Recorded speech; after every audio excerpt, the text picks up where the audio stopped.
warahmatullahi wabarakatuh. Waalaikumsalam. Bismillahirrahmanirrahim. Alhamdulillahirabbil alamin. La haula wala quwata illa billahil aliyil azim. Wa qala aidun rabbi shrah li sadri wa yassir li amri wahlul 'uqdatam min lisani yafqahu qawli. Wassalatu wassalamu ala asrofil anbiya wal mursalin sayyidina Muhammadin wa ala alihi wa ashabihi ajmain. Amma ba'du. Yang kami hormati dan kami muliakan para wali talqin Thariqah Siddiqiyah, yang kami hormati seluruh pengurus organisasi dengan Thariqah Siddiqiyah tingkat pusat maupun wilayah Bali maupun DPD-DPD yang ada di seluruh provinsi Bali. Hadirin wal hadirat rahimakumullah. Pertama, ucapan syukur alhamdulillah beralamin kehadirat Allah Subhanahu wa taala yang senantiasa melimpahkan nikmat karunia-Nya kepada kita semua yang tiada terhingga. Kedua kalinya selawat serta salam serta ucapan alhamdulillahirabbil alamin kepada junjungan kita Nabi besar Muhammad sallallahu alaihi wasallam. Dan ketiga kalinya ucapan syukur alhamdulillahirabbil alamin kepada Sang Mursyid Thariqah Siddiqiyah Al-Mukarram Syekh Muhammad Mukhtar Mukti Mukhtarullah Al-Mustafa yang senantiasa membimbing kita melalui ajaran Thariqah Siddiqiyah. Dan alhamdulillahirabbil alamin atas berkat rahmat Allah yang Maha Kuasa, pada hari ini, siang ini kita bisa menyelenggarakan acara silaturahmi dalam rangka kunjungan kerja pengurus tingkat pusat dan pengurus tingkat pusat kepada atau untuk melihat langsung, mengunjungi langsung pembangunan rumah syukur kemerdekaan Indonesia layak Uni Siddiqiyah di daerah Bali. Bapak Ibu yang saya hormati, di dalam Al-Quran itu ada ayat yang berbunyi laqad khalaqnal insana fi ahsani taqwim, bahwa sesungguhnya manusia itu diciptakan sebaik-baik ciptaan. Banyak orang menafsiri bahwa ahsani taqwim itu karena manusia ini khalifatullah fil ardh, pimpinan atau wakil Allah di dalam bumi, atau karena banyak hal termasuk karena keahliannya dalam mengkonsep sesuatu sehingga membangun dunia ini menuju peradaban yang lebih baik lagi. Itu banyak yang mengatakan seperti itu. Tapi sebenarnya yang dimaksud ahsani taqwim itu adalah dasar kejadiannya. Ternyata kejadian manusia itu ada 3 unsur besar. Yang pertama ada yang namanya roh, yang kedua adanya akal fikir, yang ketiga adanya jasmani. Dari mana roh manusia? Dari maharoh ar-ruhu min amri robbi, dari zat yang maha ruh. Kemudian akal fikir dari mana? Dari tiupan malaikat. Kemudian kalau jasmani dari mana? Dari 4 unsur yang ada di kalimat atin atau tanah campur air, campur udara, campur api. Dari masing-masing kejadian ini, karena sumbernya berbeda, secara fitrah niku mempunyai tuntutan berbeda. Ruh dari zat yang maha ruh mempunyai kecondongan dan tuntutan untuk berhubungan kepada yang maha ruh. Kalau itu tidak dilaksanakan, manusia akan merana, manusia akan merasa hampa, ada sesuatu yang kurang. Manusia yang diciptakan juga dari unsur akal fikir, tiupan malaikat, itu mempunyai kecondongan dan tuntutan untuk berhubungan kepada sesama manusia. Ini pun kalau tidak dipenuhi tuntutannya juga merana dari sisi akal fikirnya. Kemudian kalau dari jasmani mempunyai tuntutan, ya kembali sebagaimana bumi, butuh makan, butuh minum, butuh tempat hidup, butuh pakaian, butuh kendaraan. Itu tuntutan fitrah kejadian jasmani. Bagaimana mengkondisikan supaya semua tuntutan itu terpenuhi? Nah ini banyak filosof, banyak pemikir-pemikir memecahkan, tapi tidak ada satupun yang efektif yang tepat sasaran. Sehingga dalam rangka pemenuhan kebutuhan 3 unsur manusia ini, satu-satunya yang efektif, yang benar, yang mengena, yang menghasilkan itu adalah tuntunan Allah Ta'ala sendiri. Jadi kalau misalkan kalau kita ngemun sewu hanya punya pemenuhan kebutuhan jasmani, harta melimpah, semua lengkap, tapi tidak memenuhi kebutuhan ruh dan kebutuhan akal pikir, pasti merana.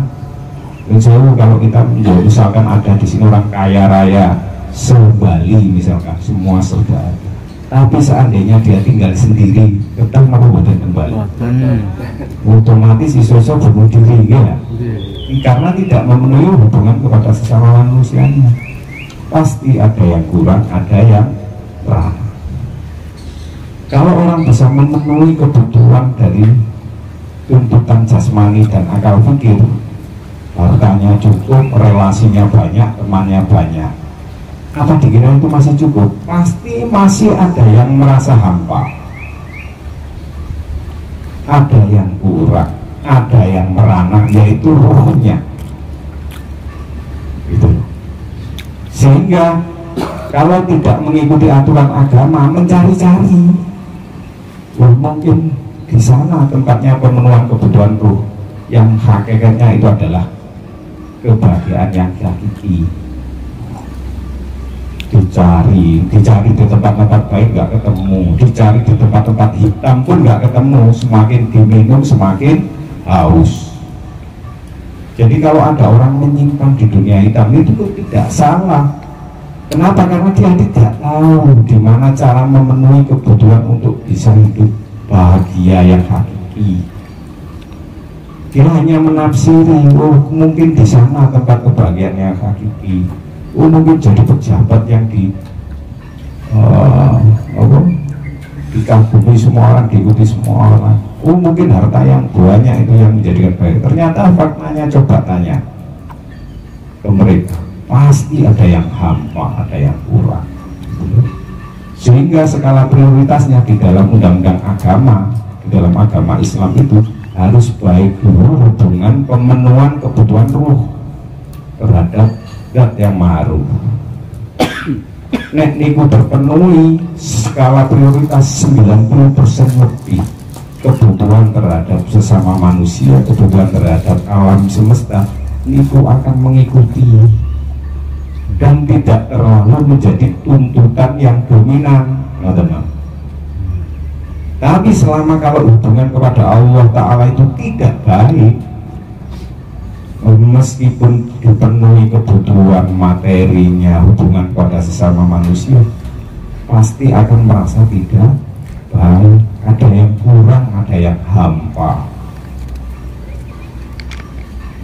Nah disitulah muncullah yang namanya aturan agama. Inna dina indallahi Islam. Sesungguhnya agama yang paling baik untuk memenuhi 3 golongan itu menurut Allah ini agama Islam. Mengapa? Karena paling lengkap. Dan mengapa? Karena itu untuk sekalian alam. Jauh kalau agama lain itu sebenarnya dulunya adalah agama lokal untuk kaumnya masing-masing. Dan skala prioritas hubungannya tidak sesempurna Islam. Ada yang hanya mementingkan hubungan kepada Allah Ta'ala sampai Allah, sampai mukso. Nah itu karena komposisinya tidak sesempurna Islam. Kemudian dari agama Islam ini, mana fokusnya yang termasuk aturan untuk menjaga hubungan kepada Allah Ta'ala, bagaimana baiknya memenuhi kebutuhan ruh, tuntutan ruh niku di 3 rukun Islam besar di Islam niku ada yang disebut rukun iman niku 6 isinya nih, iman kepada Allah, iman kepada malaikat-malaikat Allah, kitab-kitab Allah, Rasul Allah, takdir Allah, qadar, atau iman pada hari kiamat. Niku kalau dipelajari ternyata muncul yang namanya ilmu aqaid, ilmu akidah. Kemudian rukun besar berikutnya ada yang namanya arkanul Islam, isinya syahadat, sholat, zakat, puasa, pergi haji bagi yang mampu. Itu dipelajari, diteliti, sesuai Quran hadis. Kemudian itu yang disebut muncullah ilmu fikih, ilmu tata cara mengabdi kepada Allah secara syariat. Kemudian ada rukun besar yang ketiga, yaitu disebut ihsan. Anta budallaha ka'annaka taruhu fa'ilam takun fa'innallaha yaruka. Beribadah seakan-akan melihat Allah, jikalau tidak mampu Allah melihat. Nah, dari sini muncullah yang namanya ilmu tasawuf dan ilmu torekot. Ini yang paling besar dominan, mengajarkan, membimbing supaya memenuhi tuntutan kebutuhan roh gitu. Walaupun nanti hubungan kepada sesama manusia dan kepada alam ini mengikuti. Kenapa sampai begitu? Karena kalau kita beribadah seakan-akan melihat Allah, jikalau tak mampu Allah itu melihat kita. Ternyata yang dilihat Allah cuma 3 hal. 1 hati, yang kedua amal, ketiga asalnya amal. Nek hadis sekolah Rasulullah SAW, innallaha la yanzuru ila suwarikum wa amalikum wa ajsadikum walakin yanzuru qulubukum wa amalikum wa asarukum. Sesungguhnya Allah tidak melihat rupa dan jasad, tapi Allah melihat hati dan amalmu dan asalnya amal. Dari situ ilmu tasawuf dan tarekat fokus urusan hati dulu supaya layak dinilai oleh Allah Ta'ala, supaya layak dilihat oleh Allah Ta'ala. Akhirnya mengeluarkan metode-metode frontal. Jangan kenapa di ilmu tarekat dan tasawuf itu kadang-kadang nggak perlu belajar lama, itu namanya metode frontal. Diajari langsung di ruang nafi isbat la ilaha illallah maupun disebutkan Allah. Itu mengkondisikan hati supaya layak dilihat oleh Allah Ta'ala, supaya sesuai dan baik, dinilai baik oleh Allah Ta'ala. Yang akhirnya mempunyai hikmah, ternyata dengan dikeluar itu membersihkan hati dari sifat-sifat batin yang tercela. Kufur, yaksun, takabur, hasadun, dengki, itu dihapus semua oleh hikmah pikir tadi. Tapi yang dikirim meletup betul masuk dan termasuk hikmahnya ada lagi, itu akan memunculkan sifat-sifat batin yang terpuji karena sering mengingat Allah. Allah maha bersih, suka kebersihan hati bersih. Allah maha memberi jadi dermawan, syukur, sabar, tidak takabur, rendah diri, tidak putus asa. Itu munculnya sifat-sifat batin yang terpuji. Jadi ilmu tasawuf dan tarekat itu sebenarnya fokusnya, skala prioritasnya dulu mana urusan.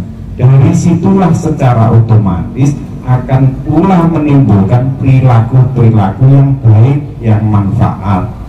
Perilaku baik yang manfaat ini guru bahasa Arab amal soleh. Jadi sing diarani tiyang sae niku mboten kok wiritane kata. Nggih. Mboten kok omongane halus sopan, mboten.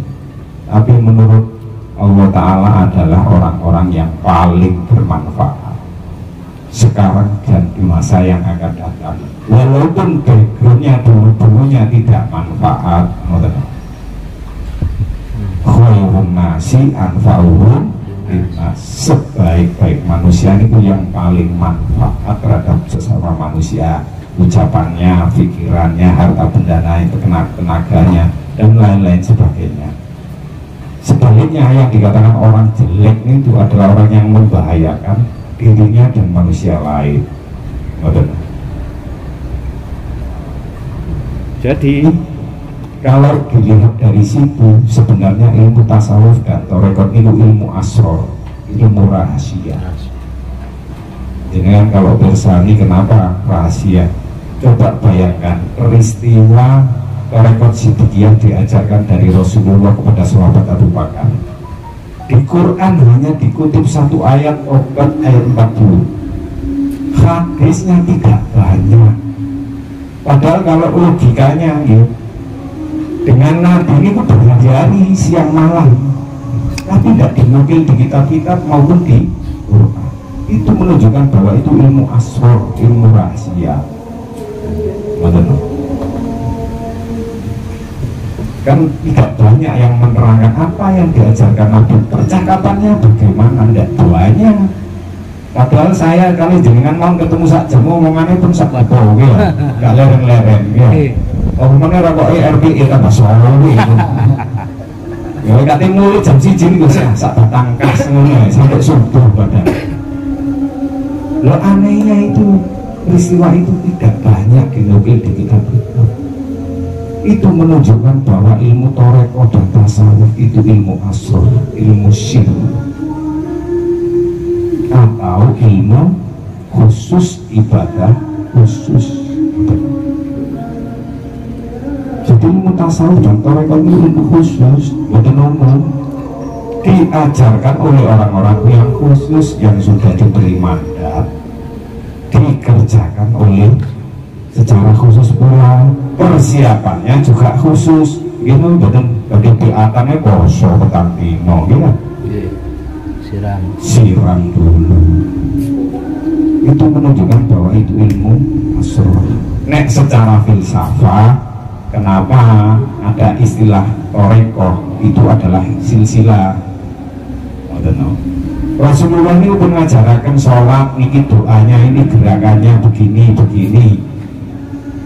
Contohnya bagaimana? Rasulullah menyampaikan shollu kama ra'aitu usolli. Sholatlah sebagaimana kamu melihat aku sholat. Tuntunannya sudah diajarkan. Tapi bagaimana metode yang benar? Niku dikengken ningali Rasulullah sholat. Jangan sakit ningali Rasulullah sholat. Lu mengapa jangan yakin lek sholatnya jenengan itu persis kali kanjeng Nabi? Saya putih, nopo nanti diimpeni untuk kanjeng Nabi. Kan jenengan diajari orang jenengan sak durunge toh. Orang sebelumnya diajari orang sebelumnya, karena melihat orang itu, melihat lagi orang itu, sampai kepada para sahabat melihat sendiri Rasulullah sholat. Nah sama zikrullah, la ilaha illallah, dan zikir Allah itu wonten beberapa hadis metodenya. Banyaklah zikir pakai gerakan, zikir dengan hati. Tapi melihat langsung caranya bagaimana Rasulullah waktu itu. Yang melihat hanya sahabat Abu Bakar. Rasulullah lagi wiridnya mulai yang diawali apa, gerakannya bagaimana, metodenya supaya khusyuk bagaimana. Lah itu disebut ilmu tarekat.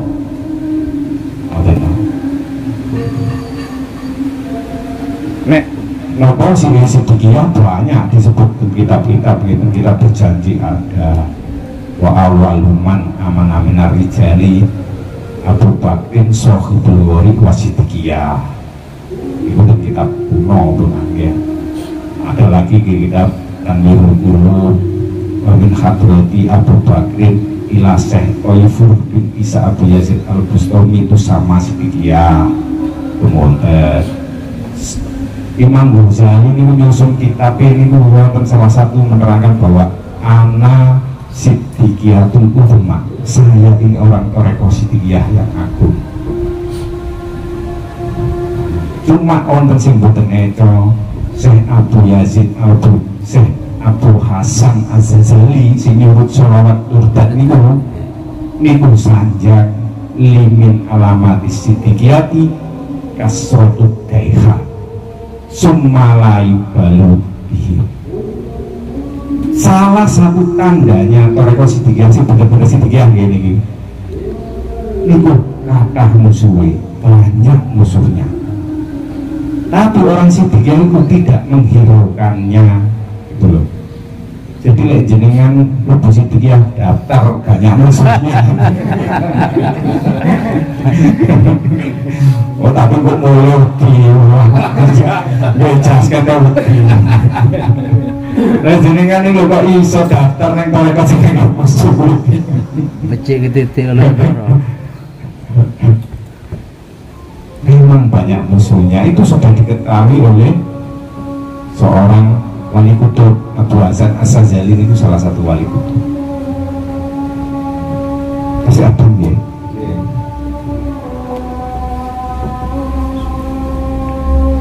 Musuhnya banyak yang memusuhi, sama dengan ciri khas Nabi Muhammad. Jadi jenengan ingin tahu siapa tokoh tasawuf dan torekoh terbesar yang Nabi Muhammad diajarkan kepada sahabat Abu Bakar Siddiq. Tapi sejelek-jelek orang itu memang yang paling jelek ini yang betul nggak ada musuh. Iya, peduk setan, konco, hawa nafsu, konco akrab.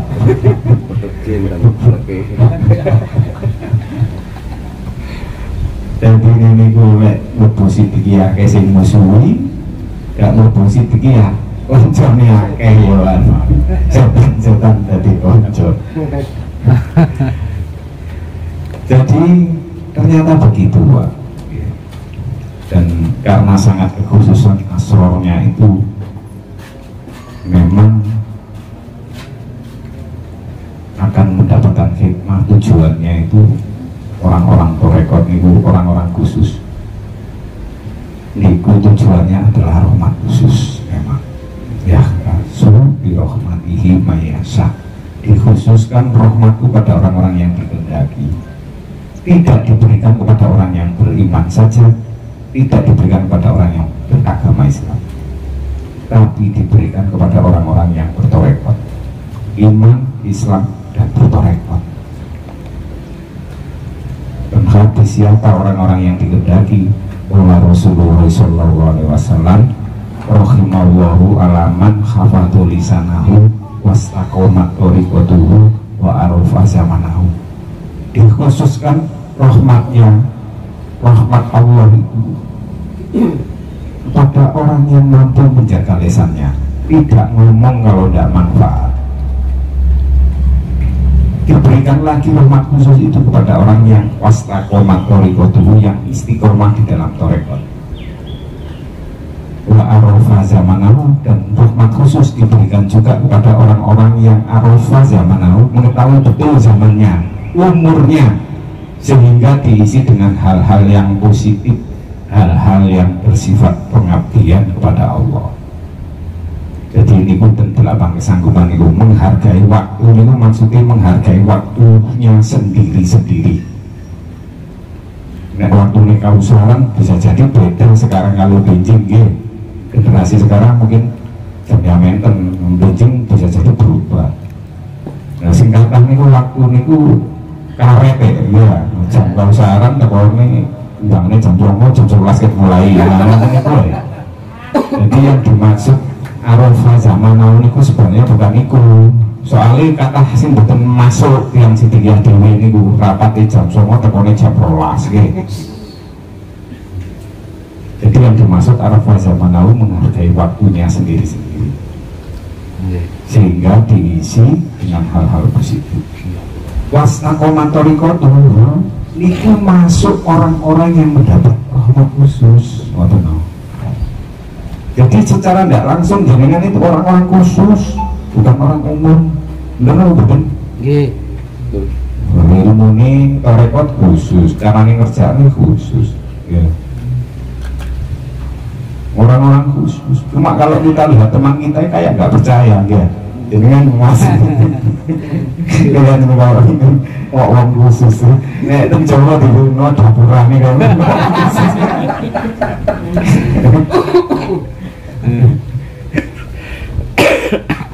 Tapi benar orang bertorekot ini memang orang khusus, sehingga dalam kaitan kepengurusan organisasi yang ngurusi ibadah ritual yang khusus itu juga ibadah sosial yang khusus itu pengurus ini atasnya khusus ngurusi warga beserta kegiatannya supaya berjalan dengan baik. Khusus male umumnya ada pengurus menjawab yang saling insentif ya. Nah tentunya hubungan situ rumah di situ itu menunjukkan kekhususan. Tapi untuk semua orang itu aja mau hampir ngawang situ ya edan balik jauh. Oh deknya sing edan ya. Apa kegiatan sosial lho umumnya niku kan gawe dhewe-dhewe ya. Iya cek wapi, cek indah ngoten. Malah gawe rumah layak uni. Kadang omahe dhewe niku lho jadinya jebol lawang ini gak repot ya rumah layak umi. Omahe bocor iki ge tontonan tok. Nonton sih tidak rono. Ribut di rumah layak umi. Ya karena cara berpikirnya sudah berbeda. Banyak kekhususannya. Gitu loh. Jadi baik kegiatan ritualnya maupun sosialnya itu banyak yang khusus malih bangun jamiatul umumnya dia ngebangun masjid gitu betul sing masuk semua orang transit lagi kenapa membangun jamiatul di jamiatul dan berbiatan kok betul seterat nih bahwa sebenarnya jamiatul itu masjidnya sahadat gitu betul asyhadu alla ilaha illallah wa asyhadu anna muhammadur rasulullah. Dan kitab-kitab fikih, kitab-kitab usul itu semua menerangkan awalu wajibin makrifatun ilahi bistikoni. Awalnya kewajiban itu makrifat kepada Tuhan dengan keyakinan, kepada Allah dengan keyakinan.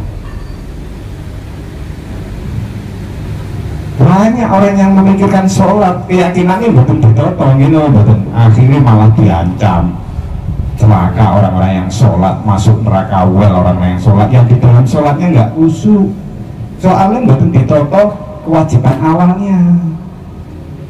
Bahkan tenggini Mekah nih wonten hadis itu nerangno banyak orang yang sholat bahkan ribuan di Mekah niku sholatnya kayak orang bertepuk tangan kali bersiul. Jangan bayangkan katanya Mekah niku Ka'bah niku batu, tapi tengah ngaji niku kayak kepok-kepok karo siul-siul. Apa tak itu tidak pelecehan? Artinya apa?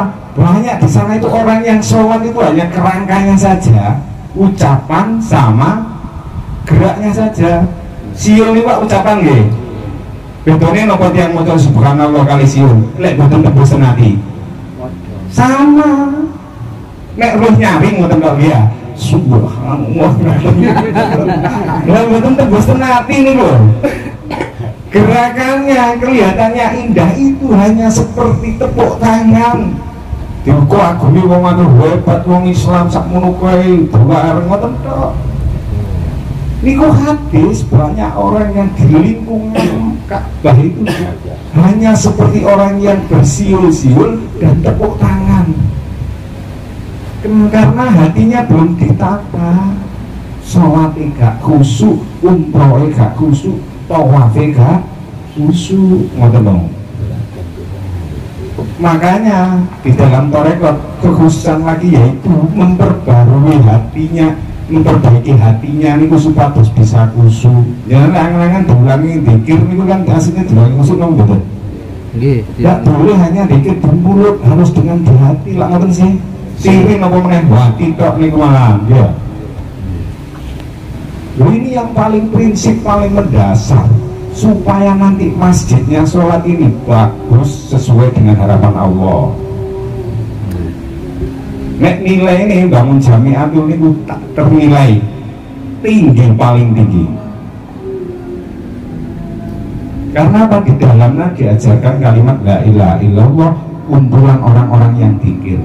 Datang hadis ini la ilaha illallah ditimbang kali dunia sak isine jomplang nggak sebanding jauh Pak, masih berat la ilaha illallah. Ngoten no. Nek jangan kan lek dicoba ya jamiatul. Nek sing karo kan ngoten ya. Nah, ternyata itu fundamental awal wajibin makrifatun ilahi bistikoni. Awal-awalnya kewajiban itu makrifat kepada Allah dengan yakin ini loh. Ya mesti tidak ditakoni ini masjid apa masjid sadar. Ono meneh.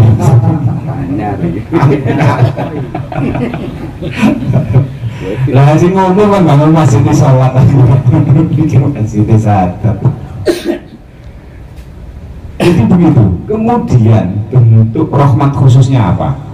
Jadi orang-orang Torekot lah istiqomah angsal rahmat khusus. Bentuk rahmat khususnya yang pertama terlambang nih gue jenengan bersadar. Wa Allah wistaqomu alat torikoti la askoinahum ma'an godako. Barang siap jikalau kamu istiqomah di dalam Torekot, askoinah kamu akan pasti mendapatkan ma'an godako, air yang segar menyegarkan jasmani rohani di kehidupan kita di dunia sampai akhirat, karena terpenuhi hubungan ruh dengan maharuh. Itu bentuk yang pertama rahmat khusus. Bentuk rahmat khusus yang kedua disebut khilawatal iman. Wa alaikum bilibasi sufi tajidu khilawatal iman fi qulubikum. Jikalau kamu berpakaian tasawuf atau wajib atas kamu berpakaian tasawuf, tajidu kamu akan menemukan khilawatal iman, manis dan lezatnya iman fikurudukum di dalam hati. Rasanya manisnya lezatnya iman di dalam hati itu iya Bapak. Sebenarnya lah jenengan terakhir dalam kondisi terdesak, mendesak wis koyo tolong mboten sing njaluk saged dijaluk tolong. Gambaran jenengan sing saged nolong sinten? Allah. Lah niku nek besarannya cerita ini zaman Nabi Muhammad. Waktu itu Nabi Muhammad dakwah memperjuangkan kalimat la ilaha illallah. Kafir Quraisy sepakat musyawarah bagaimana cara menghentikan Muhammad ini supaya tidak dakwah lagi. Dia berusaha yang kafir Quraisy Mekah ini mengumpulkan harta sebanyak-banyaknya. Mungkin dengan harta banyak Muhammad mau berhenti. Kalau perlu dilengkapi, carikan wanita-wanita cantik, berikan Muhammad supaya berhenti dakwah. Kumpulkan tiang yang ayu-ayu, yang memiliki ayu ini kan bukan sepinten dia, mereka lah uangnya temen. Kumpulkan lagi pembesar-pembesar di Mekah ini, supaya sepakat nanti Muhammad jadikan pimpinan tertinggi. Asalkan satu Muhammad mau berhenti memperjuangkan kalimat la ilaha illallah. Datang utusan kaum kafir Quraisy ke paman Nabi, disampaikan, wahai Abu Thalib, sampaikan kepada Muhammad, suruh berhenti berdakwah memperjuangkan la ilaha illallah. Nanti kita kasih harta terbesar di Mekah ini, kita kasih jabatan tertinggi di Mekah ini, kita kasih wanita-wanita cantik di Mekah ini. Disampaikan ke Nabi, Nabi jawab Allah, demi Allah wahai pamanku, jangankan harta, benda wanita yang terbaik menurut mereka diberikan saya. Seandainya mereka mampu mendatangkan bulan di tangan kiri saya, matahari di tangan kanan saya, akan saya lempar, saya tetap berjuang memperjuangkan la ilaha illallah. Atau kalau memang mereka benar-benar mampu mendatangkan matahari dan bulan, saya hancur karenanya, saya tetap memperjuangkan la ilaha illallah. Ini rahasia nih khilawatal iman. Jangan buatan imannya tinggi kuat, manis dan lezat tidak akan mungkin. Usah nih loh sekarang contoh, ojo perkara harta yang banyak, kadang perkara gaji 500.000 kok mau ditinggal, gitu loh betul. Pensi dikia jadi ini, dek orang masih bersih langsung gak syukur mati meneh, ya. Iya Pak. Nah itu memang karena belum mampu merasakan khilawatal iman. Nek pun ngerasakan, Allah pun tidak ada tiga itu pun tetap istiqomah. Benar. Jadi itu rahasianya. Bentuk rahmat khususnya yang pertama adalah ma'an godako, yang kedua adalah khilawatal iman. Itu si dia kadang wis gak oleh-oleh gegewe ya bego cuma tuah ya. Lek sing wis ngrasaken khilawatul iman kan medalnya mboten purun. Nika Pak wonten jebulukan jenengan medal tak banget. Itu gambarannya, yeah. Dan itu hanya diajarkan di ilmu tasawuf dan torekot, ya. Yeah. Tapi memang berat soalnya khusus buat umum ya. Tapi itu menjadi pekerjaan 124.000 nabi. Ini pekerjaannya sama, memperjuangkan kalimat la ilaha illallah. Sama semua. Cuma lek saat tadi beda-beda nggih. Lah zaman Nabi Nuh la ilaha illallah nuhun najiullah. Semua memperjuangkan kalimat la ilaha illallah. Jadi pekerjaan memperjuangkan la ilaha illallah itu pekerjaan yang luar biasa mulianya. Karena itu menjadi pekerjaan seluruh nabi-nabi yang dimuliakan oleh Allah Ta'ala. Tapi ini berat ya. Soalnya sikap masyarakat bebas, konco jenengan itu bebas terima, bebas nolak, betul. Kadang betul terima, ngilak-ngilak nolak. Berat memang, jangan harus sadari. Yang sakmene yo mengejar ini ngomong 200 kayak kegiatan ngomong 20. Nah ini betul nolak berat, ngoten no. Semua lumpur betul berat. Berat memang Pak, tidak gampang. Kemudian muktabarah, tidak muktabarahnya torekot niku syarat mutlak pertama adalah harus sesuai Quran dan hadis. Nek walaupun ada orang yang mengangkat silsilahku sampai Nabi, tapi yang betul sesuai Quran hadis tidak muktabarah. Jadi kan harus cara berpikirnya seperti itu. Nah mengenai sanad silsilah iku bagian pelengkap, ngoten lho. Mesti dikira dalane sanate gak tembus nang Rasulullah. Lah ratu kok di tahu maca kitab maupun mboten. Nek dikira niku jalur sisilahnya di dalam kitab Fathul Arifin. Dari Nabi Muhammad kepada Sayyidina Abu Bakar, kepada Sayyidina Ali, kepada Hasan dan Husain turun sampai kepada Syekh Abdul Qadir Jailani. Turun sampai turun 26 kepada Syekh Ahmad Khotib Al-Maki ingkang nyusun kitab namanya Fathul Arifin tersebut. Kemudian Syekh Ahmad Khotib Al-Maki ini nyampeaken ten Mbah Su'aib Jamali iki silsilah Torekot Sidikiyah, tapi sekarang namanya sudah berganti Naqsyabandi Qadiriyah. Betul. Kitab ini sing tulisan langsung itu dipegang saat itu oleh Mbah Su'aib Jamali.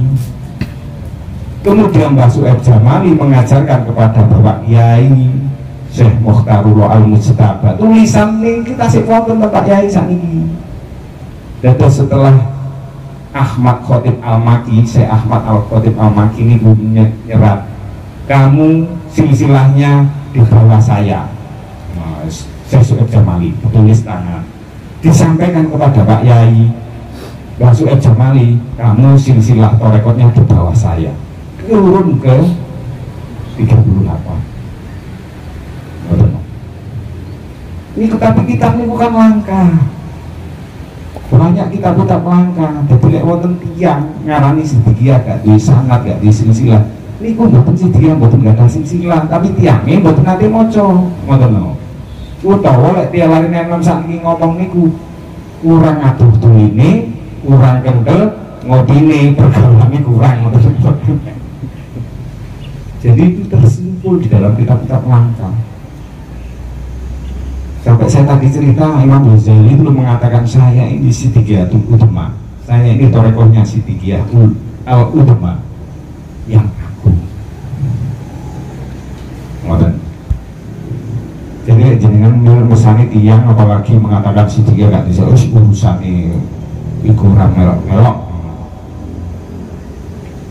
Sing penting sesuai Quran dan hadis. Kemudian terkait mengapa di dalam Siddiqiyah itu kalimatnya wonten sodal kofir. Ternyata Abu Bakar Siddiq identik dengan kalimat sodal kofir. Saat itu Sayyidina Abu Bakar ditanya kalau Nabi, wahai kekasihku Sayyidina Abu Bakar, bagaimana tentang harta benda? Jawab Sayyidina Abu Bakar, harta benda yang saya miliki semua untuk perjuangan di jalan Allah. Ditanya kali Nabi, bagaimana keluargamu? Keluarga saya cukup dengan Allah. Sodak tak dijawab oleh Nabi. Dijawab itu dengan kalimat sodal kof mali. Tapi apakah faktanya Sayyidina Abu Bakar Siddiq itu melarat? Betul. Semakin kaya, nek kurban itu masih 500 unta. Juragan emas pindah ke Madinah itu seluruh emasnya didamel pindah sing boten gak ada griya damelaken griya boten gak ada lahan dibasaken lahan. Tapi apakah habis? Tidak, ternyata tetap menjadi orang yang berkaya. Ya itu identik Thariqah Siddiqiyah itu dengan rajin sedekah. Cuma tiang-tiang kan kadang-kadang kan kita ini kan terlalu berharap hasilnya nih daripada apa yang kita lakukan. Saya sudah sedekah sering ikut, tapi ya begini aja kan itu dia. Maksudnya begini aja itu ya. Kayak kan aku sedekah terus juga entek juga sampai mati kalau kelaparan kan gitu ya. Sebenarnya prinsip sedekah itu kalau menurut Quran itu ya, sebenarnya cara bersedekahnya itu adalah satu syaratnya adalah mimma tuhibbun, sesuatu yang kita sukai. Kenapa? Lan tanalul birra hatta tunfiquna mimma tuhibbun. Tidak akan kamu sampai kepada suatu kebaikan sedikit pun sehingga kamu menafkahkan sesuatu yang kamu sukai. Hikmahnya sedekah niku kuwadah, Bang. Sayun ajib, sedekah yang fa'umim malang yanzil, bermanfaat terhadap takdir yang ditulis jelek pada kita terhadap dihapus. Sedekah itu sesuatu yang menjadi benteng kita. Sedekah itu obat macam-macam. Tapi kita tidak akan pernah sampai kepada hikmahnya sedekah itu selama cara bersedekahnya tidak sesuai dengan cara Quran. Menafkahkan sesuatu harus yang kita sukai. Contohnya lek wonten gempa, wonten bencana, sedekah pakaian bekas, jenengan lu pun boten kurang damel kok dikeke lah. Niku disukai napa mboten? Lah, ana pemene sing nyoyok rokok. Lho niku disukakan itu tidak ada manfaatnya, tidak ada akan sampai kepada hikmah sedekah. Kelasnya hanya berbagi, ngoten lho. Jadi lek jenengan rokok ini ku RPE, mati ngoten ten RLH nyukani ngeten burung berarti. Tidak yang disukai ini namanya. Ya itu kelasnya hanya berbagi. Sebenarnya wanita ini. Nah Pak Karto seringane sifat kalau juga Pak sifat.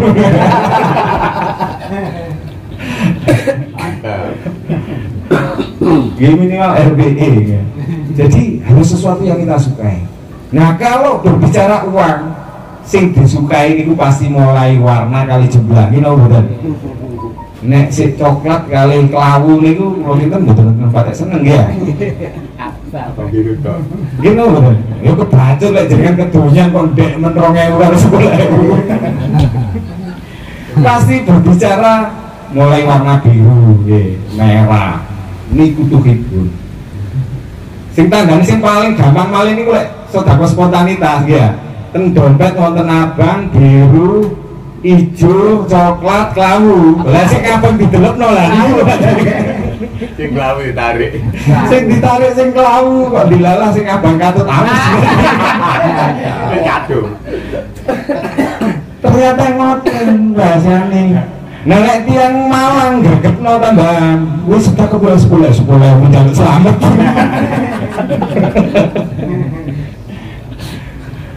Ya karena kelasnya itu loh Pak. Memang syaratnya memang harus tuhibun, yang kedua harus ikhlas. Ya bisa niki dibalik-balik, sing penting ikhlas Mas meskipun titik kan ya golek slamet dewi lah niku sing mboten bisa mengantarkan kita kepada hikmahnya sedekah. Bukan Quran, bukan maksud, tidak ada Quran yang memaksa, tapi tidak ada satupun perintah sedekah titik. Tengah hadis tidak ada, jangan tanglet kiai Pak tolong carikan dalil perintah sedekah titik, tidak akan pernah ketemu. Karena perintahnya itu pasti mastatoktum, menurut kemampuan. Sing mampu 1 juta, 500, 100. Harus pula yang gak mampu uang tenaga, gak mampu tenaga, gak iso obah kon melok mikir, gak iso mampu mikir ya donga, ya wis gak iso donga mesem tok lho sedekah. Udah kancane guyan-guyu. Dan lek jenengan kowe guyu-guyu tok tengene gak duwe duit.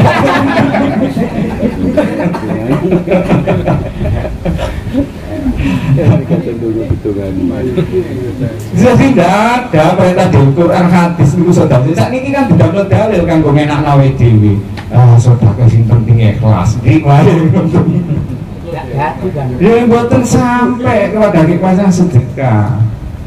Musuh toreko sidikiyah ini bukan hanya memikirkan tentang rohani dengan doa, semua dipikirkan, termasuk bagaimana lancarnya rezeki jenengan, berkahnya rezeki jenengan. Jadi program sampai kata ini nopo ekonomi jenengan juga. Nggak. Tapi benten kelasnya lebih khusus lagi. Dia akan banyak menerima hikmahnya itu semakin ke dalam. Ini orang-orang khusus nanti dia. Jadi semakin dalam hilawatul iman itu lebih niku. Nek sing ngomong kan medal keluar rezeki berkah. 2 kali wong batine tambah akeh. Ha niku keajaiban. Penyakit mati niku keajaiban. Tapi beberapa orang yang sifatnya khusus, contohnya niki para wali talqin niku jangan gambaraken benten kali jenengan ngalami mboten kuat. Kamus niku telas kabeh. Ganti-gantinya. Enak Pak Mus yo ujug-ujug diangkat sampean terus saiki. Ngalami biyen ya iso stres sampean. Kertas deh. Teman-teman banyak Pak niku wali talqin niku wonten niku sing mboten konangan koncone itu 15 tahun itu hidup di tempat 3 meter persegi dengan 1 anak dan 1 istri. Penghasilannya minus tahunan. Lek niku pun mboten usah ditiru, makanya pun arep-arep dadi wali talqin kuwi mboten arep-arep kok singen. Soale delok abot.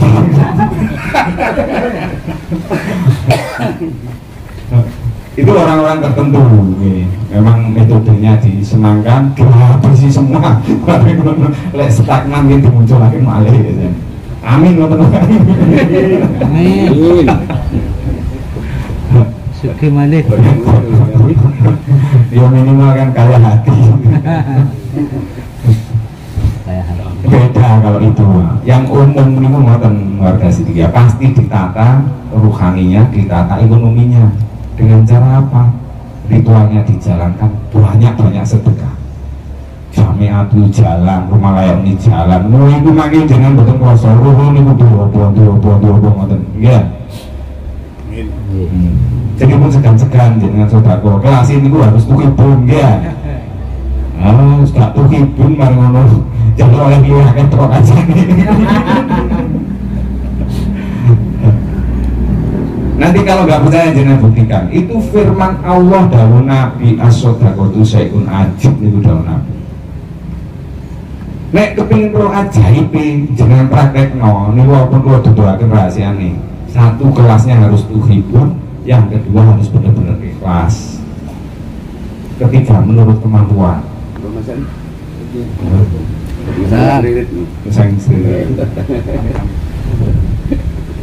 Nah saat ini kalau tidak menurut kemampuan bagaimana Pak? Kalau kita melakukan sesuatu menurut kemampuan ini, misalkan sedekah menurut kemampuan, niku seperti pasang paralon Pak, besar untuk mengalirkan berkah kepada diri kita. Tapi lek di bawah kemampuan Pak, misalkan mampunya 1 juta, urune 10.000, niku koyo masang sedotan, ngoten lho. Mari lek gak ikhlas kebunton, Mbak. Wis gak ikhlas, kebunton ngoten lho. Jadi konsepnya sederhana. Jadi lek nopo ekonomi kecidikian niku cuma dengan cara sedekah. Kepingin selesai masalah-masalah yang dihadapi dengan baik, sedekah dan doa. Ngoten. Niku rahasiane. Jadi nek terus DPW pun sakno Pak, wong-wong urunane akeh bisa tambah sakno lek gak oleh berkah. Nek kula ngoten, umpama oleh dipaksa kula jengkrokno kok nggih supaya tenggelam dalam lautan hikmahnya sedekah. Umpama oleh lho, tapi mboten asal maksa nggih. Ngolehno kula jengkrokno kabeh nggih. Ternyata Quran di sini tidak boleh memaksa. Jadi terserah jenengan pengen digorno apa boleh digorno. Ya saya rasa niku nggih. Terkait kenapa rumah layak huni, niku pun kelasnya juga tuhibun Pak. Jangan lek bersani semua orang niki nggih pasti menyukai rumah. Nggih napa mboten? Nggih. Oh, masa awon-awon mboten ono pasti Pak ngono. Bukan kok kedunya, memang itu manusiawi. Sing gak ada rumah kepengin duwe omah meneh. Nggih kadang-kadang ngoten nggih. Tapi pun sak isine golek masalah. Ya anake. Rumah tangga. Sing punya rumah jelek lu pengen bagus, yang bagus pun bagus lagi. Itu menunjukkan bahwa rumah itu sesuatu yang kita sukai. Kita kalau pergi lama nih, umroh Pak nih, umroh 10 hari Pak di hotel bintang 5, makannya enak-enak, tidurnya enak asik, pasti pengen pulang. Gini apa betul? Wangen pengen mulai. Lu mau nandi, neng Jawa, neng Jombang, pasti pengen pulang. Nenek wonten tiang lunga aduh kowe dino gak kepengin mulih niku tiang masalah mesti ya. Utawa golek masalah. Kata sing nagih. Ngalas. Itu menunjukkan bahwa rumah tempat tinggal itu sesuatu yang kita sukai, disukai oleh kebanyakan manusia. Utawa lek mari lu ngomong adoh, dugi griya mboten turu griya turu musala lah niku masalah. Nah rumah itu termasuk kategori tuhibun Mbak. Diharap-harap rumah tangga baru awal kita kan ngalami nggih, pingin tempat bernaung supaya bisa sakinah mawaddah warahmah, pasti kepingin punya tempat bernaung. Bahkan Rasulullah sendiri itu dawuh, situasi di rumah yang baik niku seperti situasi surga, baiti jannati.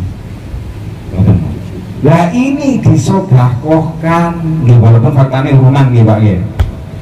Ini berarti kita dididik Pak Yai itu supaya sodakoh yang benar-benar totalitas, yang mampu mengantarkan kita kepada birrun, manfaatnya sedekah, hikmahnya sedekah. Ngoten no.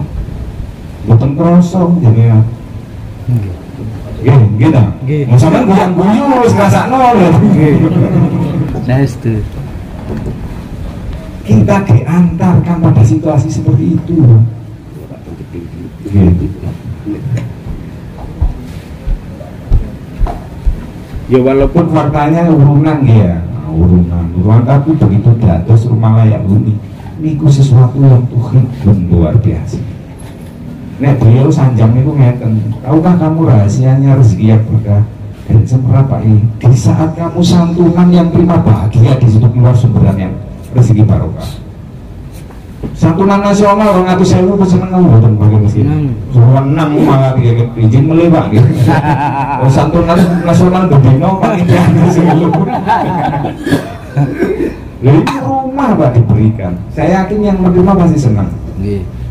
Lewatan senang boten beres dia. Senang. Ini pasti memberikan. Jadi salah satu rahasia rezeki berkah kita diantarkan pada sampai kepada hikmahnya sedekah itu gini. Nek wong Malang di terang-terangan mawon opo sedekah 10.000 jalan selamat ngono kan. Ternyata rahasia gitu.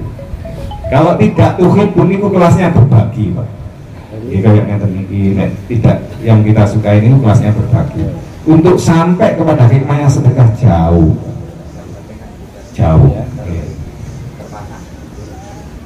Ini kemauan ini kan saya sampaikan.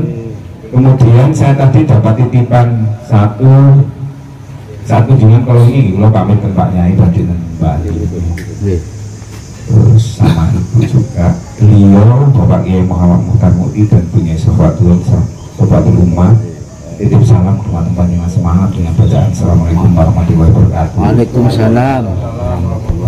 Kemudian seperti biasanya wonten dana motivasi saking Dutra Pusat untuk membangun Malaya Uni supaya dimanfaatkan betul-betul untuk selesainya pembangunan rumah layak Uni. Wah, tumpuk-tumpuk semuanya.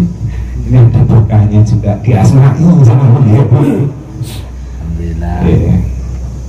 Nanti kalau yang dari teman-teman OPSID dan juga mungkin kalau direncanakan jadi bangun nanti ada juga dana motivasi. Ya mudah-mudahan apa yang kita laksanakan itu sampai pada hikmahnya gitu.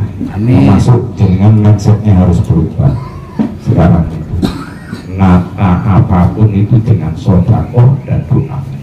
Sodakoh sing menurut kemampuan, sodakoh sing tuhibun sing disukai. Ikhlas harus ikhlas. Cuman lek akeh biasanya angel ikhlas ini loh. Gitu. Harus dipaksa ternyata ikhlas niku. Dipaksa. Tapi ada di pola menata kesadaran Pak namanya. Harus dicari benar-benar harta ini titipan. Nah itu namanya al-insafu fi nafsi. Terus harta yang kita kumpulkan kita perjuangkan tiap hari. Jungkir wali, dewangi geger sampai kancane ya. Kuasaan barang sampai bayar segini Bu. Ya ternyata nih gue mati nih bener nama digawa situ pun ya. Gue wakil ngono bener salah. Seneni Pak Mudin ya. Ganti mersi mundi tanahmu sing ngombo. Tetep pakai 1 kali 2 meter. Kali lawon. Ndi pakaianmu sing harganya jutaan, sepatumu jutaan. Gak oleh sepatuan mlebu alam kubur niku. Tetep pada podo kain kafan. Ya. Ini boleh disadari betul-betul. Makanya hakikatnya yang kita miliki selamanya niku ya sesuatu yang kita sedekahkan. Lek sing kanggo ngurusi nafsu niku yo mboten. Aku kan tinggalan anak Pak. Lek anak jenengan saya, lek mboten saya menghitung hari gitu mboten. Guru 40 dino sersik kabeh ditoli kadang-kadang ngoten ya. Tambah ngobrol wong tuane ya. Jadi hakikatnya yang kita miliki itu yang kita sedekahkan itu. Ya kewajibannya yang sepunten anak niku mboten kok ninggali warisan sing akeh. Pendidikannya harus baik. Terakhir kan nikahkan nggih Pak nggih. Nggih. Perkara omah ya menurut kemampuan kan ngoten. Kalau diajari ditinggali enak-enak jenengan pun ngalami banyak cerita di masyarakat karena tidak tahu cara mencarinya. Keahliannya bukan mencari, menjual. Ya. Tiang kita seponten, tiang sepuh pun rentang ini sebolin tak kabeh.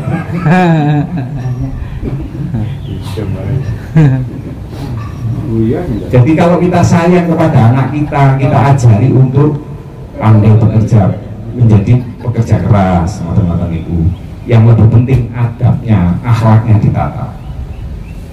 Karena itu akan menjadi bagian investasi kita di akhirat. Lek pandai mendoakan orang tua, lek boten nanti doa orang tua, boten langsung tambahan. Jadi sedekah jariyah niku hakikatnya milik kita.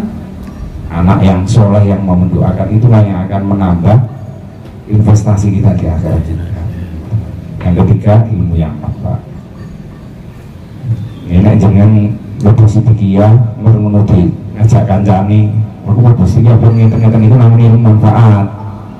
Terus yang orangnya tertarik masuk sidikiyah, selama dia ngamakan terbuat sidikiyah, jenengan akan dapat manfaatnya. Paham ya? Anak jenengan ajari lo bawa sidikiyah lebih atas ini kemudian diamalkan. Selama itu pun jenengan mendapat manfaatnya ilmu manfaat. manfaat lagi ngoten. Saya rasa cukup nih. Niki monggo pengurus Gibran ini Budi. Pak Mus. Mas Danang. Saya rasa cukup nih dari saya ngapunten kata nggih. Mohon maaf yang sebesar-besarnya. Ini jarang betul bisa ngomong tok ya. Manfaat. Ya mudah-mudahan manfaat. Kalau tidak bermaksud menggurui, hanya sharing, barangkali bisa diambil manfaatnya. Ngoten. Kenapa gua ngurangi jenengan ya pun sedikit lawas-lawas Kelawas. lawas kok. Oh, boten lawas sampai saiki kok. Lawas kok. Sampai ngelumut. Oke, saya serombongan mohon maaf yang sebesar-besarnya apabila ada kekurangan di sana sini. Sekali lagi mohon maaf yang sebesar-besarnya. Wassalamualaikum warahmatullahi wabarakatuh. Waalaikumsalam warahmatullahi wabarakatuh. Yang mana kita bisa mengambil hikmahnya. Sebaik-baik manusia adalah yang bermanfaat untuk diri kita dan orang lain. Dan itulah mudah-mudahan apa yang menjadi harapan kita semuanya. Ilmu yang rahasia tadi mudah-mudahan kita bisa menerimanya dan bisa mengimplementasikan di kehidupan kita sehari-hari. Amin, amin ya rabbal alamin. Acara selanjutnya yaitu penyerahan dana motivasi yang akan disampaikan oleh Bapak Sunarto kepada Bapak